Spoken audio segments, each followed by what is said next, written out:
चलो अब करते हैं अपन स्टार्ट। देखो फार्माकोलॉजी, स्क्रीन दिखाई दे रही है भाई? सबको देख रही है? स्क्रीन में कोई समस्या आ रही है क्या किसी को? नहीं आ रही है ना? दिख रही है सर, क्लियर। क्लियर दिख रही है। चलो स्टार्ट करते हैं अपन, टाइम बिना वेस्ट किए। ठीक है। ये देखो फार्माकोलॉजी के, देखो पहले मैं कुछ एक जो पुराना पेपर है उसके पेपर आपको डिस्कस कर देता हूँ। और ये क्वेश्चंस बड़े इंपॉर्टेंट है भाई, है ना? दिखाई दे रहा है ना स्क्रीन पे? थोड़ा सा बड़ा कर दूं मैं इसको। प्लस प्लस प्लस फार्माकोलॉजी, ये जस्ट आपके अभी हुआ था एग्जाम उसका है। तो देखो बड़े क्वेश्चंस में एक आएगा आपका, explain various route of administration of drug. Very very important है। अब आपको देखो मैं एक चीज बताता हूँ, ये जो explain various route of administration, इस पे जाना आप चैट जीपीटी पे। क्या लिखोगे? Chat GPT. कहीं पे भी आपको मिल जाती है। तो इसको ऐसे किया, और कोई भी क्वेश्चंस आपको ढूंढना हो ना, इजी प्रोसेस बता दूं मैं। ठीक है, राइट चैट जीपीटी। अब जैसे भी ये क्वेश्चंस है, मैंने टाइप किया हुआ है explain route of drug of administration, उसको कॉपी किया, कंट्रोल सी किया, और सीधा का सीधा मैंने कहाँ रख दिया? चैट जीपीटी कहाँ गई भाई? चैट जीपीटी यहाँ नहीं, ये रही। ठीक है, कंट्रोल वी किया, ओके करते ही आपका टोटल आंसर मिल जाता है आपको, क्या है क्या नहीं है। ठीक है ना, टोटली आंसर मिल जाता है चैट जीपीटी में। तो बहुत अच्छी चीज है ये, है ना? क्योंकि आपको इधर उधर ढूंढने की जरूरत नहीं है। कोई भी क्वेश्चन डालोगे उसका आंसर आपको 1 मिनट में दे देगी ये चैट जीपीटी। ठीक है। अब देखो, अब इस चैट जीपीटी का कमाल ये है कि आपको ये तो बहुत सारी चीजें देगी, आपको लिखना कैसे है। आपको पूछा क्या है कि explain various route of drug administration, तो सबसे पहले आपको बताना है कि भाई रूट ऑफ ड्रग एडमिनिस्ट्रेशन का मतलब क्या होता है, कि आप कौन से रूट से ड्रग को लेते हो। जैसे कि एक आप टेबलेट लेते हो भाई, ओरली लेते हो, माउथ के थ्रू लेते हो। इंजेक्शन लेते हो तो सीधा डायरेक्टली इंट्रावेनस लग जाता है। इंजेक्शन डायरेक्टली इंट्रा मसल्स में लगता है, वेन्स में लगता है, आर्टरीज में लगता है, आपके सब क्यूटेनियस में लगता है। जैसे कि भी इंसुलिन वाला है तो वो सब क्यूटेनियस इंजेक्शन होता है। तो अलग अलग रूट होते हैं ड्रग को बॉडी के अंदर एंटर करवाने के। कुछ ऐसे टेबलेट्स आती है जो सब लिंगुअल आती है, जीभ के नीचे रखने वाली। कुछ ऐसी आती है जो बक्कल के बीच में रखने वाली आती है, तो बक्कल टेबलेट्स हो जाती है, सबलिंगुअल टेबलेट हो जाती है। किसी को एनिमा दिया जाता है, आपको पता हो तो, है ना? तो अलग अलग रूट है, तो यही रूट के बारे में आपको यहाँ पे बताना होता है। तो सबसे पहला एंट्रल रूट हो गया। एंट्रल रूट में क्या क्या आ जाता है? ओरल रूट है, नाम नाम लिख लो, इनफ है। सबलिंगुअल रूट है, बक्कल रूट है, रेक्टल रूट है। फिर पेरेंट्रल रूट में क्या क्या आ जाता है? आईवी इंजेक्शन, इंट्रामस्कुलर इंजेक्शन, है ना, सबक्यूटेनियस इंजेक्शन, इंट्राडर्मल, है ना, इंटरपेरिटोनियल रूट, इंट्रा ओसियस रूट, ये हो गई। फिर टॉपिकल में आ जाते हैं। देखो कुछ ऐसी ड्रग होती है जो आपके स्किन के ऊपर अप्लाई कर दो। जैसे कभी स्किन इन्फेक्शन होता है ना, तब अपन क्या करते हैं, उस स्किन के ऊपर अप्लाई कर देते हैं, तो वो भी ड्रग अंदर जा रही है ना बॉडी में, तभी तो जाके उस इन्फेक्शन का ट्रीटमेंट करेगी। ठीक है, तो the route involve applying drug to the skin और mucous membrane known as a topical route. ठीक है, तो उसके अंदर टॉपिकल के अंदर डर्मल रूट आ जाता है। तो आप ये नाम नाम लिख लोगे, और इनके एडवांटेज डिसएडवांटेज अगर आप एक एक बार देख लोगे, तो ये कम से कम 6 नंबर का 5 नंबर का क्वेश्चन आता है। ठीक है, आप इजीली इन चीजों को कर पाओगे। ठीक है, तो इस तरीके से आपको क्वेश्चंस का आंसर ढूंढना होता है। तो सबको आइडिया लग गया ना कि चैट जीपीटी क्या है? ठीक है, तो इस चैट जीपीटी ने बहुत इजी कर दिया है अब, तो भाई किसी भी आंसर को ढूंढना कितना इजी प्रोसेस है। ओके, कंट्रोल सी किया, इस पे गए, और इसका इसका मैं बना के आपको भेज दूंगा वैसे। पर मैंने फिर भी आप लोगों को बताया है कि भाई आप खुद भी इन चीजों को ऐसे कर सकते हो, कोई रॉकेट साइंस है नहीं। ठीक है ना, कि तुम लोग होशियार करना मेरा फर्ज है। फिर भी होशियार नहीं होते हो तो तुम लोगों की कमी है भाई। ठीक है। ब्राह्मण पन्नव नहीं रही है। हम्म। ब्राह्मण पन्ना सके यो इतनी गारंटी लेवल है। यही तो बात है, समझ गए? तो ये चीजें हो गई है, जैसे फर्स्ट आ गया आंसर। अब जैसे कि अपन चलते हैं सेकंड पे। जैसे अपना ये रहा फार्माकोलॉजी के, जैसे सेकंड नंबर क्वेश्चन क्या आया था कि discuss general mechanism of drug action.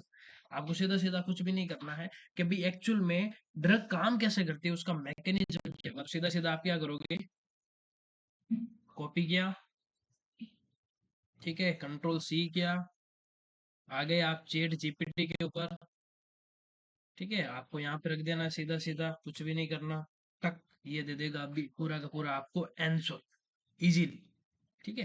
तो ये भी इंपॉर्टेंट है क्वेश्चंस, है ना, general discuss general mechanism of drug actions, ये हर बार घूम घुमा के रिपीट होता है। अब देखिएगा, इसको समझते हैं, स्क्रीन दिखाई दे रही है ना, ये जो मैं कर रहा हूँ चैट जीपीटी पे काम कर रहा हूँ, वो दिख रहा है ना आप लोगों को। देखो चैट जीपीटी का एक सीधा सा हाँ हाँ कोई, दिखाई दे रहा।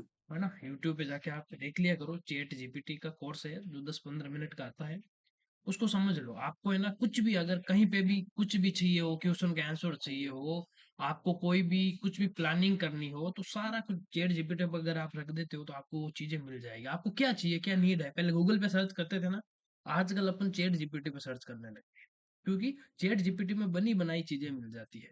अब आपको ऐसा लग रहा है कि भाई मेरे को शॉप खोलनी है मेडिकल, मैं कैसा इंटीरियर रखूंगा, कैसा फर्नीचर रखूंगा, कैसी चीजें रखूंगा, कैसे प्लानिंग करूंगा, मेडिकल ओपन कैसे होती है, आप अगर ये भी डालते हो ना, तो भी आपको ये चीजें दे देता है कि इस तरीके से मेडिकल ओपन करनी होती है, आपको ये चीजें रखनी होती है, इस तरीके से ये बुखार वाली मेडिसिन यहाँ पर, पेट दर्द वाली वहां पर, डायबिटीज वाली वहां पर, ये सारा कुछ प्लानिंग आपको सेट करके दे देता है। इतनी कमाल की चीज है ये चैट जीपीटी, खाली क्वेश्चन का आंसर देने के लिए नहीं है, बहुत सारी चीजें करने के लिए है। अब जैसे मैकेनिज्म ऑफ ड्रग एक्शन में देखते हैं, तो सबसे पहले अपन देखते हैं कि the mechanism of drug action का मतलब क्या होता है। कि जैसे भी आपने एक पैरासीटामोल टेबलेट ली, बुखार आया तब लिया आपने, अब जैसे आपको 3 टेबलेट लेनी है, बुखार भी है आपको, साथ में आपके गले में इन्फेक्शन भी है, थर्ड नंबर पे आपका नॉर्मली पेट दर्द भी हो रहा है, ठीक है। अब आपने गलती से पेट दर्द वाली ले ली और बाकी बुखार वाली और गले में खराश वाली ली नहीं तो क्या वो पेट दर्द वाली गले में खराश हुए बुखार को भी सही कर देगी क्या? हम्म, पॉसिबल है, कर सकती है। तो पता कैसे चलता है बॉडी को कि एक्चुअल में ये पेट दर्द वाली ये टेबलेट है, बुखार वाली ये टेबलेट है, गले में खराश वाली ये टेबलेट है, कैसे पता चलता है? कभी सोचा है क्या इसके बारे में? हम्म, सोचते हो कभी? वहाँ तो नाम देखा टेबलेट मत खाली। तो नाम, नाम तो किसी ने रखा होगा ना, पर वो बॉडी के अंदर जाकर करती क्या है, ऐसा कि वो बुखार में जो यूज करते हैं वो बुखार सही कर देती है, पेट दर्द में यूज करते हैं वो पेट सही कर देती है। तो एक्चुअल में बॉडी में ऐसी क्या वो रिएक्शन करती है, कुछ ना कुछ करती होगी तभी सही करती है, या फिर यूं ही लेने से हो जाती है सही। तो अब देखिएगा, बॉडी में बहुत सारे क्या होते हैं भाई, रिसेप्टर होते हैं, बहुत सारे क्या होते हैं, एंजाइम होते हैं, है ना, बहुत सारे रिसेप्टर होते हैं, एंजाइम्स होते हैं, हॉर्मोन्स होते हैं, आपको पता हो तो। अब है ना, जैसे कि बहुत सारी ऐसी मेडिसिन होती है वो जाके रिसेप्टर पर एक्ट करती है, जैसे बहुत सारे रिसेप्टर होते हैं तो बॉडी के बहुत सारी एक्टिविटी को कंट्रोल करते हैं, बॉडी के जो बहुत सारे हार्मोन होते हैं वो भी बॉडी की एक्टिविटी को कंट्रोल करते हैं। जैसे कि एक ग्रोथ हार्मोन है, तो आपकी बॉडी की ग्रोथ के लिए रेस्पॉन्सिबल ग्रोथ हार्मोन हो गया, ठीक है।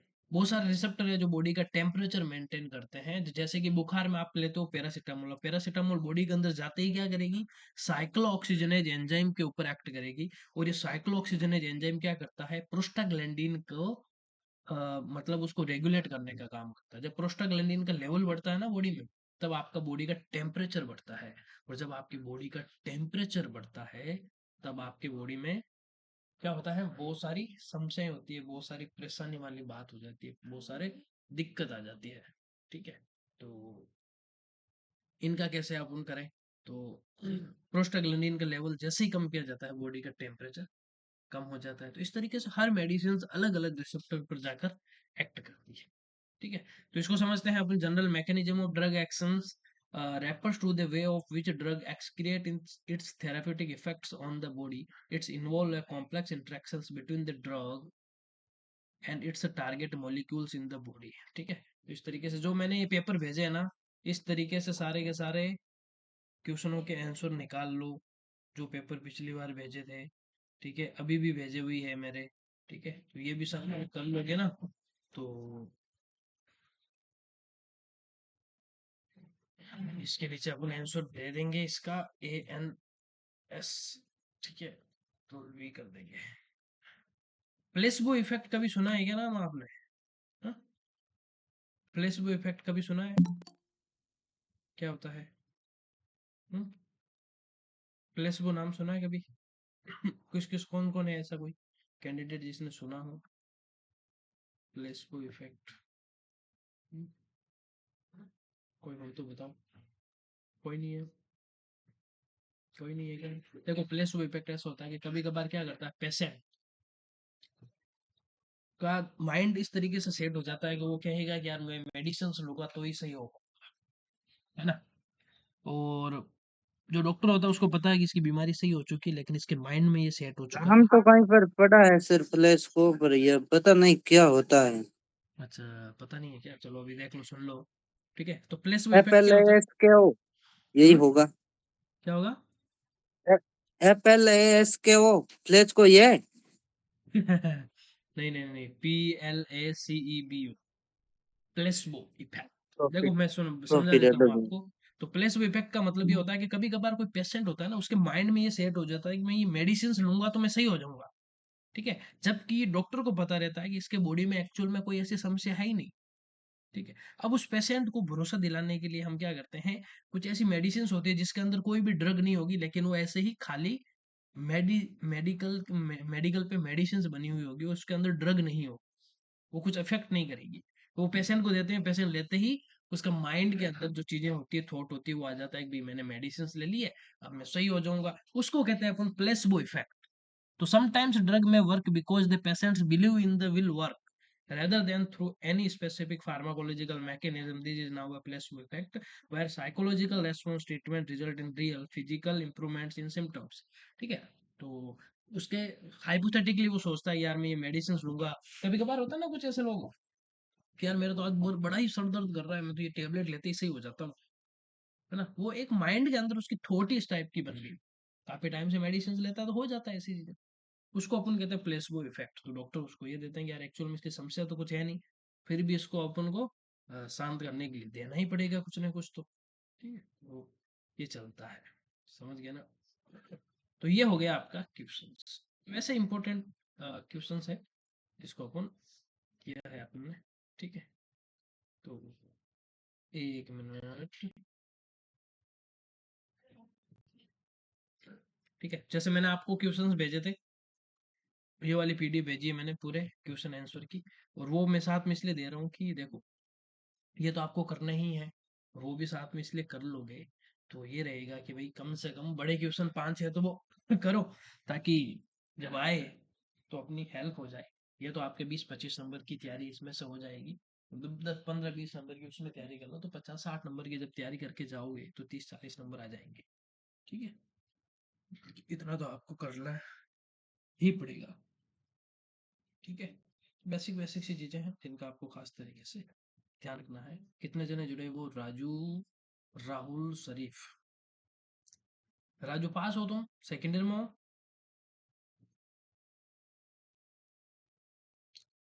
राजू राजू। हाँ सर क्लास चलो दो ठीक में है। बैक है। अच्छा, 2 में है, ठीक है।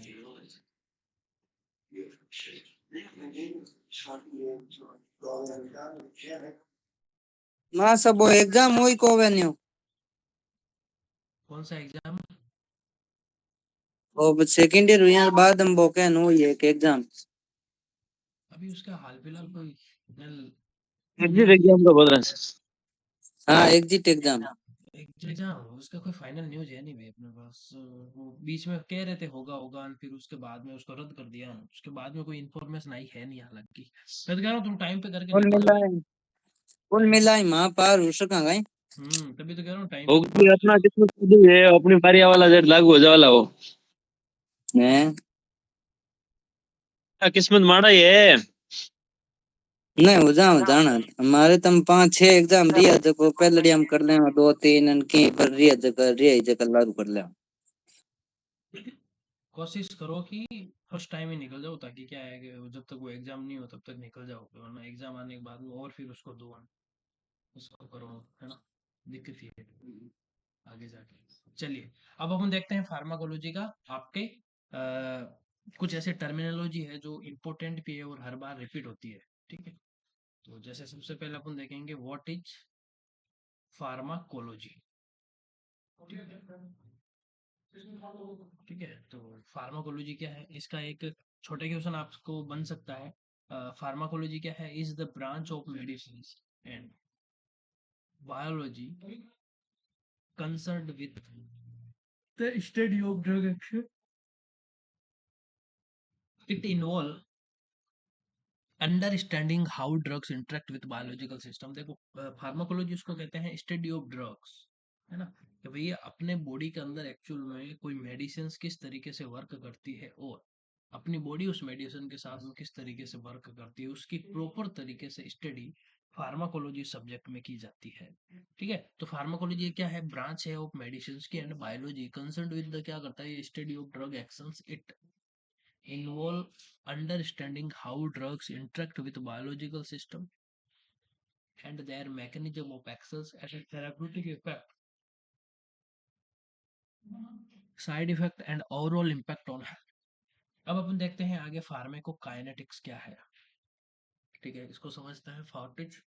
फार्मेकोकाइनेटिक्स, तो pharmacokinetics refers to the study of how an organisms affect a drug, specifically how their body absorb, distribute, metabolize, and excretes the drug over time. It describes the journey of drug through the body and includes concepts like bioavailability, half life and clearance। तो pharmacokinetics किसको कहते हैं, देखो pharmacokinetics का मतलब है ADME. ADME का मतलब एब्जॉर्प्शंस, डिस्ट्रीब्यूशंस, मेटाबॉलिज्म और एक्सक्रीशन ऑफ द ड्रग, है ना। तो एब्जॉर्प्शन क्या है, ठीक है, डिस्ट्रीब्यूशन क्या है, मेटाबॉलिज्म क्या है, और फाइनली बॉडी से एक्सक्रिएट कैसे होती है ड्रग, उसको कहते हैं अपन फार्मेकोकाइनेटिक्स, है ना। बॉडी आपका ड्रग के साथ में क्या मूवमेंट करती है, उसको कहते हैं फार्मेकोकाइनेटिक्स। अब डायनेमिक्स क्या है, तो pharmacodynamics is the study of biochemicals and physiological effect of drug. देखो आप जो भी ड्रग ले रहे हो ना, वो ड्रग आपकी बॉडी के साथ में क्या क्या एक्शन करेगी, उसको अपन डायनेमिक्स कहेंगे। ठीक है, तो biochemical and physiological effect of drug on the body as well as the mechanism of their actions. It focus on how drug excrete their effects, including the relationship between drug concentration and effect as well as drug mechanism of actions at the molecular level।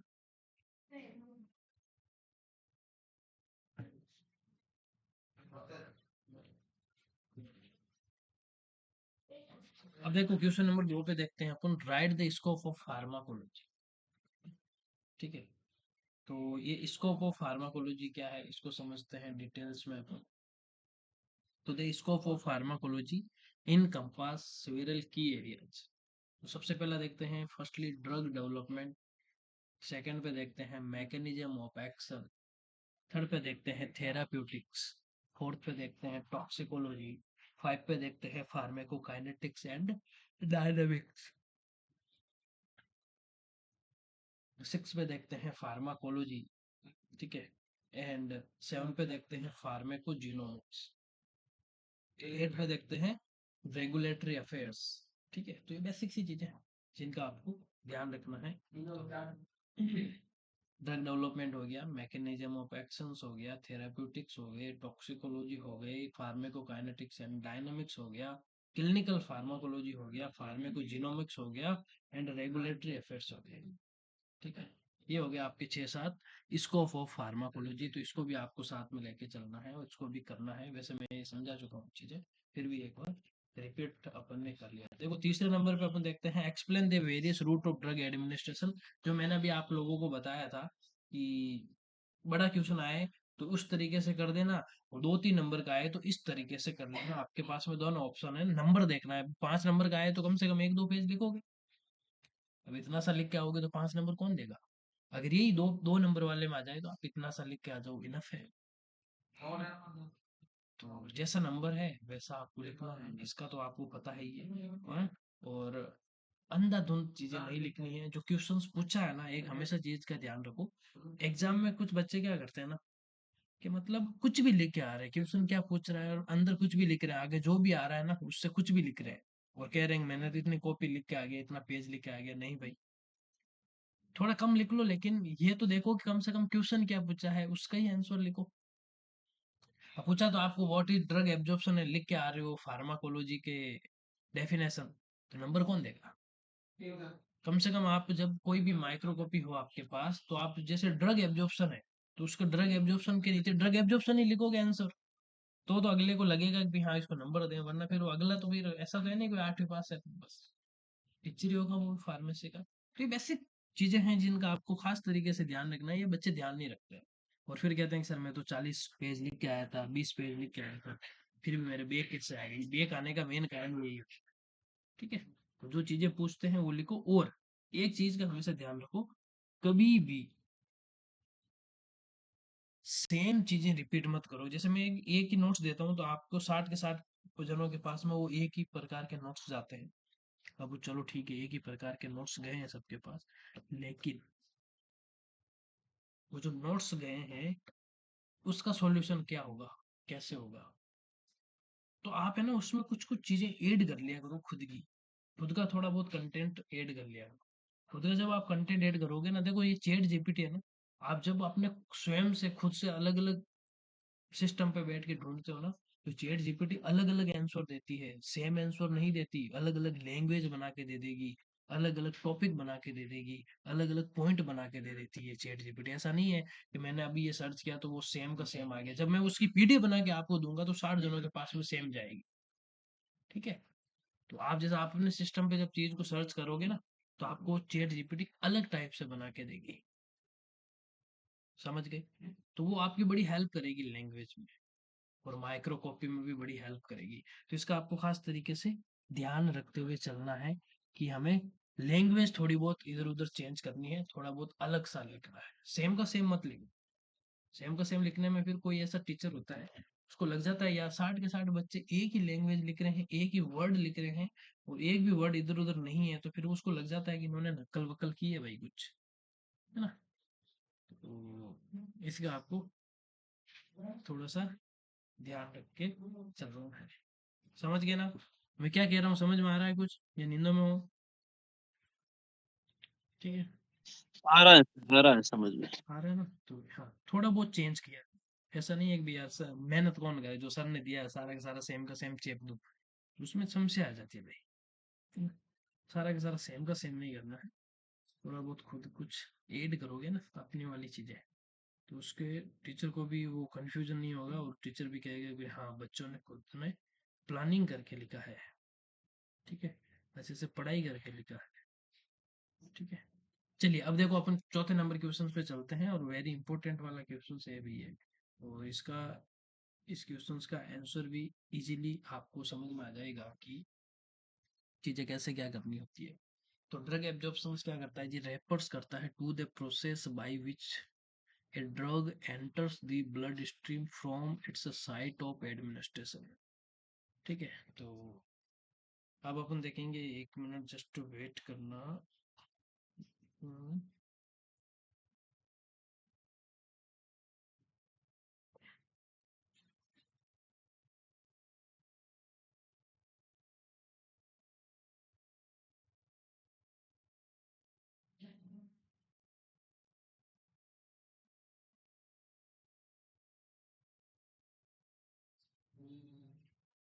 ठीक है, तो what is the drug absorption and right the types and factor affecting the drug absorption.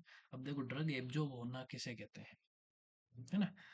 Drug absorption refers to the process by which a drug enters the blood stream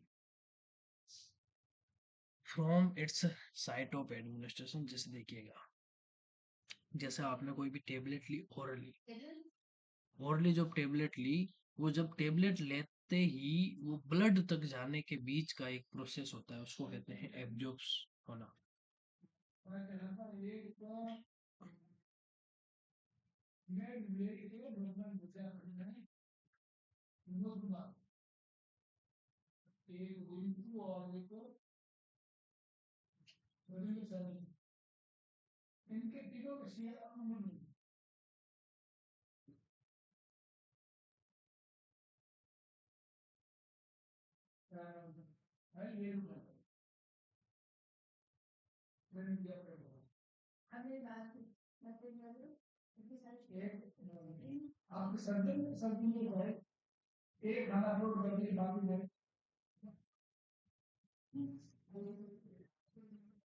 ठीक है, तो अब इसमें देखते हैं अपन टाइप्स ऑफ ड्रग एब्जॉर्प्शन क्या है, तो इसको समझते हैं।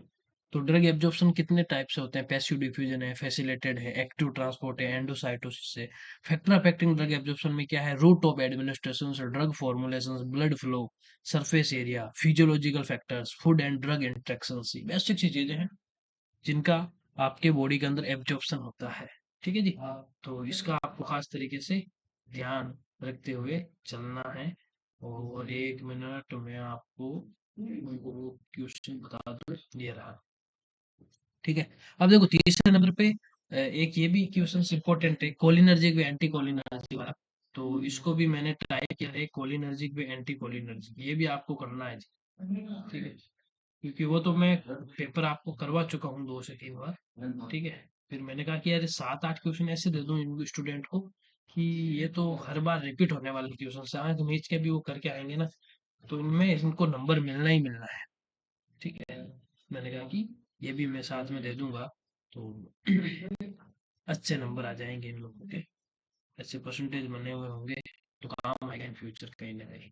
तो इसको भी जैसे मैंने यहाँ पे रखा, और इसका आंसर अभी आएगा तुरंत प्रभाव से आप लोगों के समक्ष। ठीक है, तो फार्माकोलॉजी में कोलिनर्जिक ड्रग क्या है और एंटी कोलिनर्जिक ड्रग क्या है, इसको समझ लो। सबसे पहले कोलिनर्जिक देखिए, देखिएगा कोलिनर्जिक ड्रग्स क्या होती है?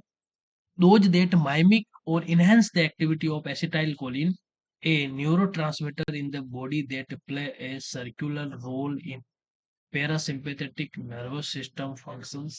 The drug are involved in cholinergic systems with control a variety of physiological functions including heart rate, digestion, muscles movement, आपकी बॉडी का जितना भी मसल्स मूवमेंट हो रहा है, डाइजेशन हो रहा है, हार्ट रेट को कंट्रोल करना है, इसकी फंक्शनिंग को कंट्रोल करना है, वो सारा का सारा कोलिनर्जिक सिस्टम करता है। और इस कोलिनर्जिक सिस्टम की एक्टिविटी को इनहेंस करने के लिए एसिटाइल कोलिन रेस्पॉन्सिबल है, और इस एसिटाइल कोलिन पर एक्ट करने के लिए कोलिनर्जिक ड्रग्स यूज की जाती है। तो इसका भी आपको खास तरीके से ध्यान रखना है। तो कोलिनर्जिक के अंदर डायरेक्ट एक्टिंग वाली कोलिनर्जिक है, इनडायरेक्ट एक्टिंग वाली कोलिनर्जिक है। ठीक है ना, इसके एडवर्स इफेक्ट क्या क्या हो सकते हैं? तो डायरेक्ट एक्टिंग में अपन देखें तो जैसे कि कोलिनर्जिक रिसेप्टर जैसे मस्कर्निक है, निकोटिनिक है, and stimulant them, they are often used they treat conditions like, जैसे कि ग्लूकोमा हो गया, माइस्थेनिया ग्रेविस हो गया, यूरिनरी रिटेंशन हो गया। मस्कर्निक अगोनिस्ट के अंदर क्या क्या है? These mimic the actions of acetylcholine at muscarinic receptors, they are used for conditions like glaucoma, to reduce intraocular pressure and dry mouth to stimulate saliva production. Examples में क्या क्या आ जाता है? पिलोकार्पिन है, बिथानिकोल है, use to treat urinary retention हो गया, nicotinic agonist हो गए। ये बेसिक सी फंडामेंटल सी चीजें हैं जिनका आप लोगों को खास तरीके से ध्यान रखना है। अब इसके इनडायरेक्ट एक्टिंग कोलिनर्जिक ड्रग्स में अपन देखें तो एसिटाइल कोलिनेस्टरेज है, जिसके अंदर डोनपेजिल्स हो गए, म्योस्टिगिमिन हो गया, पायरोडोस्टिगिमिन हो गया, ये सारे के सारे इनडायरेक्ट एक्टिंग कोलिनर्जिक ड्रग है। फार्माकोलॉजिकल इफेक्ट में क्या क्या होता है? कार्डियोवास्कुलर, गैस्ट्रोइंटेस्टिनियल, रेस्पिरेटरी, ओक्यूलर, है ना। कार्डियोवास्कुलर में ये डिक्रीज कर देता है heart rate, cholinergic drugs bradycardia कर देती है, वसोडाइलेशन कर देती है, वसल्स को डायलेट कर देती है, ब्लड प्रेशर लो कर देगी। गैस्ट्रोइंटेस्टिनियल में क्या करती है? इंक्रीज करती है मोटिलिटी, इंक्रीज करती है सिक्रेशन। रेस्पिरेटरी में क्या करती है? Constriction of bronchial muscles, increase करती है म्यूकस सिक्रेशन। ओक्यूलर में क्या है? कॉन्स्ट्रिक्शन ऑफ प्यूपिल्स, डिक्रीज करती है इंट्रा ओक्यूलर प्रेशर, है ना। म्यूकुलोस्केलेटल में क्या है? इंक्रीज करता है muscles tone and strength in the case of cholinesterase inhibitors in myasthenia gravis. ठीक है, तो ये बेसिक सी फंडामेंटल सी चीजें हैं जिनका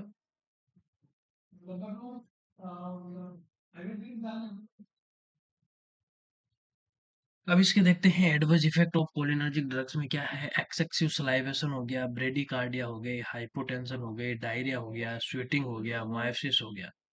ठीक है, तो बेसिक सी एडवर्स इफेक्ट है कोलिनर्जिक ड्रग्स के, तो जिसका अपन देख लेंगे, चीजें कर लेंगे, बेसिक ही चीजें। ठीक है, तो इस तरीके से आपको इसका भी, मैं इसका ले लेता हूँ कंट्रोल सी करके। कंक्लूजन आपको नहीं करना है कॉपी, कंट्रोल सी किया और इसके नीचे मैंने कॉपी कर दिया। ठीक है, तो ये भी आप लोगों के लिए बड़ा ही इंपॉर्टेंट रहने वाला है क्वेश्चंस। मैं इसके आपको एक बार भेज दूंगा और आप खुद भी सर्च करना, थोड़ा बहुत सीख जाओ।